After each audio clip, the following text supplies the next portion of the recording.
We are recording. Okay, thank you, Bob. All right. Welcome to the Water Pollution Control Authority special meeting and public hearing here on June 11th. Thanks, Tiger. Tom, would you please do the roll? Sure. Todd Lavieri, Tom Schulte here, Michael Chen, Here. Chris Labrie, Victor Alvarez. Here. Maria Weingarten. Here. Bob Hamill. Here. Colin Devon. Here. James Yao. Nick Petrakis. Here. Jan Schaefer. Not here, not coming. So we need to sit Nick for Chris. Could I have a motion, please? I'll move. Colin, second? Second. Second. All in favor? Aye. Opposed, none? Michael, you can either raise your hand or say aye, whatever works for you. We can see you. Okay, so moved. I do need a motion to approve the minutes from the May 7th meeting, please. There, yeah, you should have them. Any questions or edit, motion? Okay, Maria, second, Nick, all in favor? Aye. Opposed? None. Okay, so moved. All right, Tiger, you have the floor. All right. We'll just review your work here and what we Okay. had discussed during the process, the budget process. Then, if there's public comment, we'll have it. Not sure we will, and then we'll take a vote. Okay, all right, well, thank you very much. What I handed out was you had asked for synopsis of every fiscal year, and then I kind of dropped in the percentage increases for each residential category, and then the commercial categories, if you will, to show you kind of where we started in fiscal 20 when we transferred over to a sewer use fee from the ad valorem. And now where we stand in fiscal 25, and then I kind of gave you the overall increase from 20 to 25. But so at present, our process continues to work quite well. Our tax collector, our tax assessor, and Bob Mentili are doing a nice job, kind of helping us navigate through it all. Hasn't been much change from 24 to 25. What we did do is that we kept the same residential categories and the pricing, if you will, as far as how they're split. The tranches are split. And for this year, for fiscal 25, we're not using the new evaluation. We're using the old. So it's pretty much status quo, if you will. So what you were at, so there's no shuffling of the categories or the columns at that point in time. So we said whatever your assessment was at the time, that's what we were using going forward. So then when we're requesting a 5% increase approximately across the board, everyone can just understand exactly where they were at 5% of that and know where they're going to be and not have to worry about where their reval came in at. Excuse me. So that's the overall thought, if you will. We can kind of give you an idea of where we are, but we have 2,936 residential units in 3 categories. We did have 4 categories a couple of years ago. We changed down to 3 categories, and then on the commercial side, we had 5 categories and expanded to 6 because we added our super users, if you will. And again, as I mentioned, we're looking at a 5% approximate increase across the board. Basically took 5% and then I rounded it to the nearest 5 or 0, if you will, just to make it even for the residents. So one category might be 5.17, another one is 4.94, but it was basically round to the nearest 5 or 0, and then go from there. So we're proposing to stay with this method through this year, and then to take a look at it overall. We've been doing it for 5 years, and maybe there's a better method, if you will, or a better way to evaluate. And one of the thoughts was to go by bedroom count for residents, because that's pretty equitable across the board. If you have 3 bedrooms, X amount of dollars, 4 bedrooms, Y amount of dollars, things of that nature. And that's exactly how we calculate our capacity, if you will. So we calculate capacity on a bedroom count. So why wouldn't we just calculate our fees on a bedroom count as well? So we're gonna, once this is kind of put to bed, we're gonna start, Maria and I and Sebi will start an analysis moving forward for next year, and we'll get to you early in the process, similar to what we did when we wanted to change over to the from the ad valorem tax to to a sewer use fee, kind of start that process in November, December, and let you know exactly where it is and how we're panning out. So when we get to June, there's no questions about it at that point in time. But we think that, given the fact that that's what we're calculating our capacity on, we should calculate the fee. And then it's fair, because you have 3 bedrooms, you have, X amount of people can live in 3 bedrooms, so it's fair across the board. So I don't know if you have any questions or. Tiger, question. Sure. You questioned the method, right? If it's a good method, what do other neighboring towns do?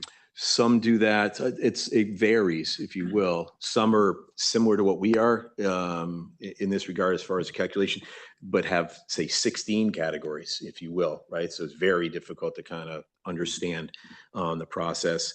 There are very few on the sewer tax, if you will. Most of them are on a fee basis.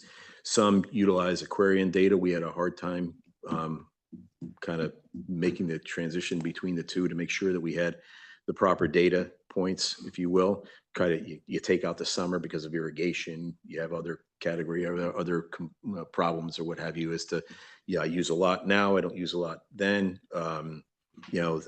Some establishments use a lot of water, but not necessarily have a lot of sewer use, if you will. So Starbucks uses a lot of water, but it all gets carried out in 16-ounce containers, right? So you have to kind of consider that thought process. So the overall thought was, let's try to stick with, the bedroom count specifically for the residents. We have a pretty good idea on the commercial side as far as what the use of the building is and how much their sewer use would be according to that. And we haven't received too many complaints about that.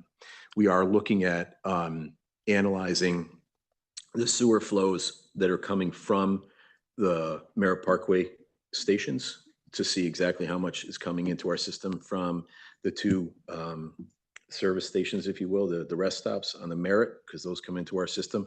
And we're trying to compare that with YMCA flows, the high school, SACs, some of our larger generators, to see if we're equitable, if you will, to, if we're charging the Merritt, the DOT, the correct amount, or, we're charging ourselves the correct amount based upon what the flows are. So we're looking at, we asked flow service analysis to come in and take a look.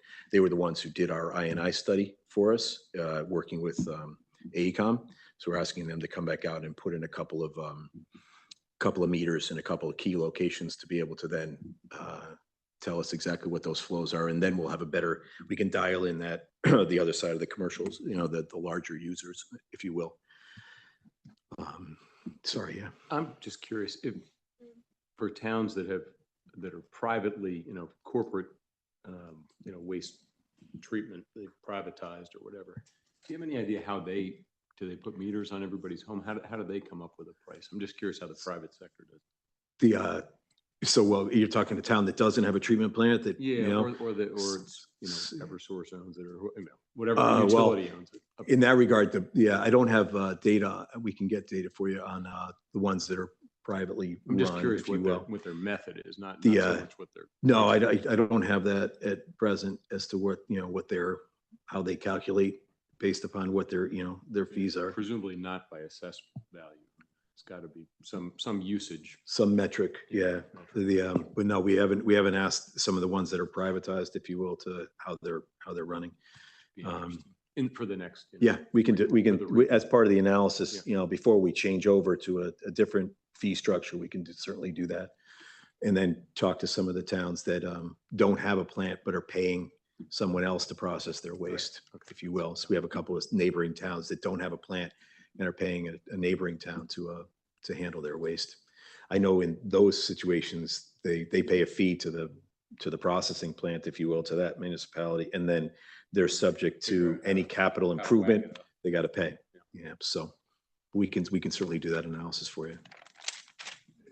Tiger, if you did a change to base it on the number of bedrooms, my perception is that it would discriminate against private houses in favor of condos, because condos of a similar value tend to have fewer numbers of bedrooms, like 3 bedrooms. There aren't too many condos that have 4 bedrooms, whereas typically a house in this town will have 4 bedrooms. So I think that it could be perceived that right now they're even, it's just based on value. Mhm. So it could be perceived that you're shifting a cost from condos to homeowners.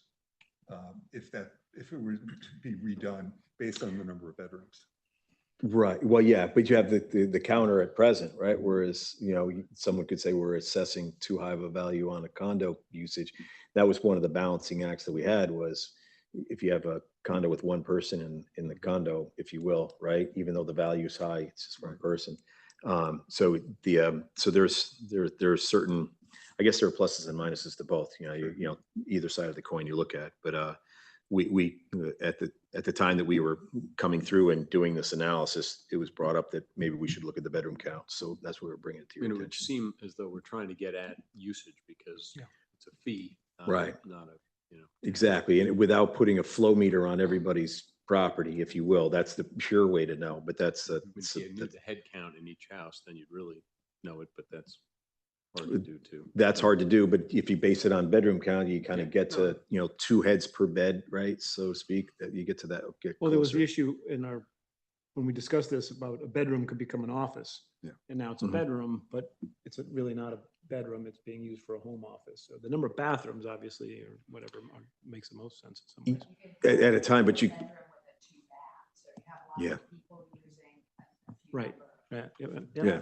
Trust me, Maria already corrected, because I went right. Yeah, exactly. Yeah. I remember, no, that came. Yeah, up. I mean, I have 2.5 baths, but there's one person in the house. So that's, and then there's some houses that have 7 bathrooms, but there's 2 people in the house. So this is what we have for this year. What are you suggesting for that? You'll take all this into consideration for next year? It'll take Yes. about okay. all right. Yeah, and then we'll come back, and like I said, we'll come back in much earlier, about 6 months prior, give you an idea of where we Okay. are. So could you, just for this year, what the thinking was on why the 5% increase skipped the septage? Because it seems The, like the septage is staying the same. We're still in that sweet spot, if you will, depending upon, and it's we gather a substantial amount of revenue from septage, but they don't have to come here. We don't take other municipalities, so your waste has to be generated here. But the hauler, if you will, the septage company doesn't necessarily have to come to our municipality. They could go to others.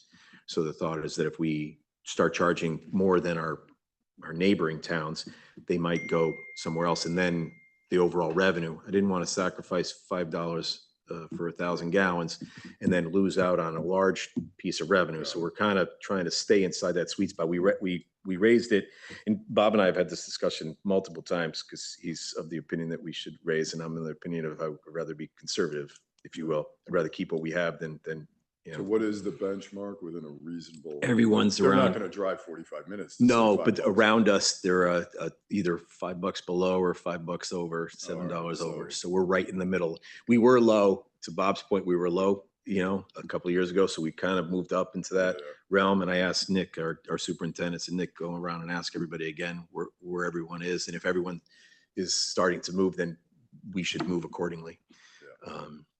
But yeah, the overall thought was rather stay pat, if you will. Other questions? Okay, so this is the proposal. Do we have anyone online for public comment? Todd, I have one quick question. Oh, go ahead, Michael. Yeah, Tiger, I know you're making this change because you think it's more fair, but what's the impetus to make a change? Because whenever there's change, there's people that get unhappy and there's agita, right? People Right. don't like change. So is there significant impetus to make this change versus like, it's not perfect, but it's good enough? And rather than having lots of people writing letters complaining about the new ways not fair, is it worth it? Is what I'm trying to get at. I hear what you're trying to do, but is there real momentum to make a change from what we have now? Yes. So the reason that we're looking to make a change is the amount of work that goes into creating this spreadsheet for all of you is hours and hours and hours of work. And if we can create a system that is, we can get from the assessor's office, we'll look every year at the fee structure, then we have a system that is replicable every year It's easy to, move forward. This is, I couldn't believe how many hours this took Mhm. of staff time. So it came from me. Just keep in Gotcha. mind, Michael, we're voting on this Yeah. though. Right. This Yeah. is not, We have what we have for this year. right. It's Correct. for Right. next year. Yeah. It would And we be have a for, whole Right. year so to we'll work on to that. socialize Yeah. it, to, talk to people about it. But, Okay, no, that's helpful. You know, Good clarification. Okay, any other questions then for Tiger with no public comment? We can go straight to vote. Yeah, the last question is just, Sure. does this cover all of the town's costs relating to all your staff costs, all of the costs that First Selectwoman was just referring to?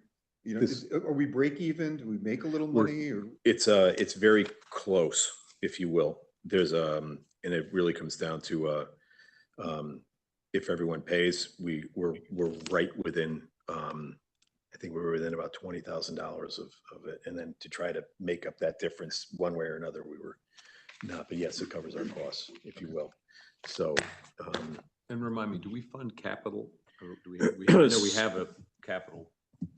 some of the capital is, Some of this go into capital. some of that comes out of our reserve, but then we're bonding others, which then the P and I will be covered for it. So, the principal and interest will be covered underneath these fees as well.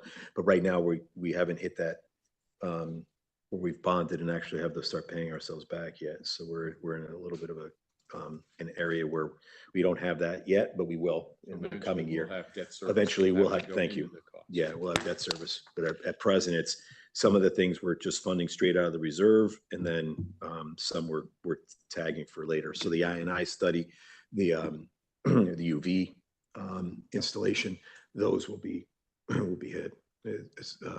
That'll go towards that'll be on the debt service side. As far as the I&I study we received a draft report a week or so ago, and we'll have them come back for their final, but it was favorable what they found, and it was actionable, which is what we wanted. We wanted actionable and was within what we considered for our budget, which was the other part of it, right? Was the other factor of what we anticipated for our budgetary costs. Are we going to hit that? And then is it actionable? Yes. And will we see a market change? Yes. So I don't want to give up everything that AECom worked on, but we'll have them come back in and give you Well, when will that be? I was hoping for It's next either month, July but or it's, September. yeah, I was hoping for July. To Okay. be honest with you, I just wanted to talk to you if that was No, okay. July's If not, July's fine. I think Yeah. we'd rather have it than September, but if it's September when they're done, they're done. okay, don't- if you, yeah. you tell me, if you want it in July, I'll make it happen in July. If you want it in I think September, we we'll want do it in it- July. then we'll make it happen in We Probably July. have a couple of questions we want to get answered out of it, so Yeah. maybe we can Right. put our thoughts together and get them Yep. to you in advance.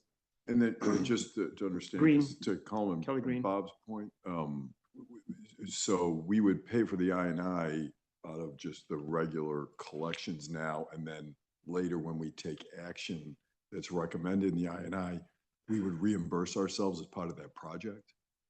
In other words, we have to pay the consultants that did the I&I. Right, yes. So then we pay them, but then when we do bond for a project, that would then, we'd reimburse ourselves because that would be a soft project cost. Mhm.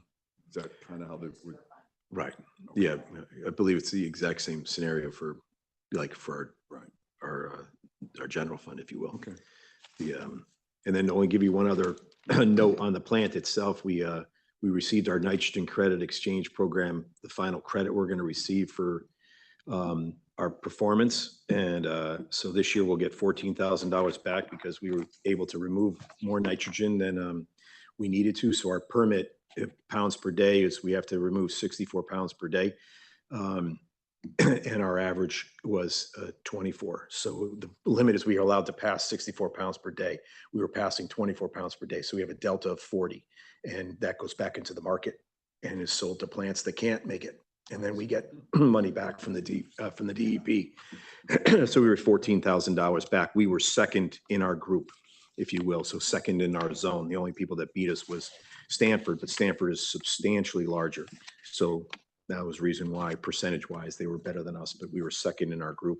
And so I kudos to the guys down there that we've never missed the marker, if you will. So we've been getting paid back for our nitrogen removal, our Excellent. credits every year since we opened the plant. So it's only $14,000, but it's still $14,000, No, if you good. will. Okay. Okay, well, we can take our vote then if there are no other questions. Seeing none. I want to read the Well, not reading the whole thing. the vote. No. This is just a vote to approve the proposed changes to the sewer fee. That's what we're voting on here. Basically this page. Right? Right.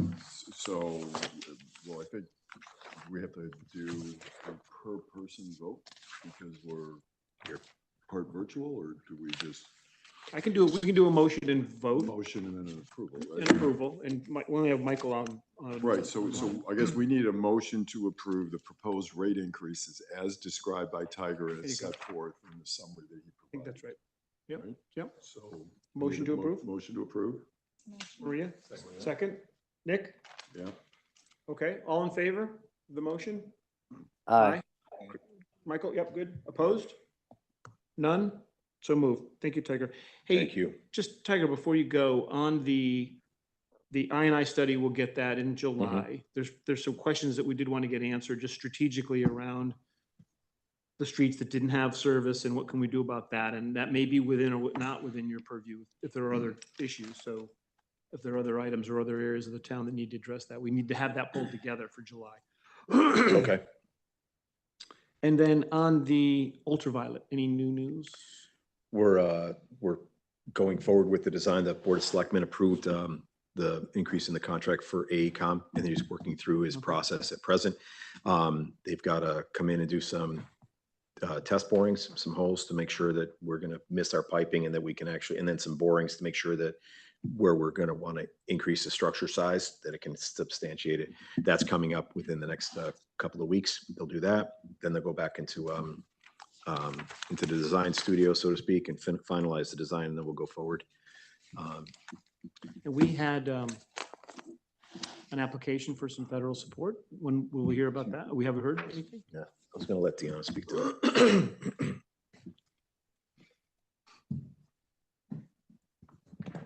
So we got some good news.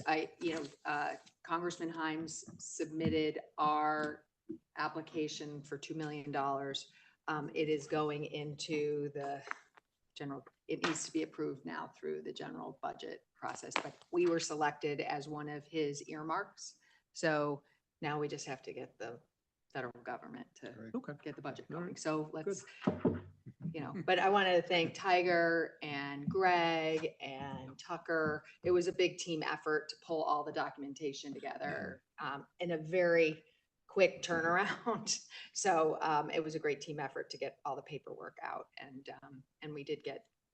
he selected us as an earmark. So Perfect. Good. Okay. there we go. Okay. Anything else from Tiger? That's good. Now that we're gonna get a $2 million. Now we just need to- rate. We'll get, if we get it. we'll Yeah, take I was it. gonna say, I don't want to say. it's Yeah, gonna no. be Hey, close, we win, lose or draw. We put together a very good proposal in a very short period of time. I'm gonna turn this off. Towards the 4 million or 6 million. Yeah. 5. Yeah. Is it 5? 5. Okay. Okay. If nothing else, we'll have a motion to adjourn. So moved. Colin, Colin. second? Everyone wants to stay? I'll Tom, second. all in favor of adjourn?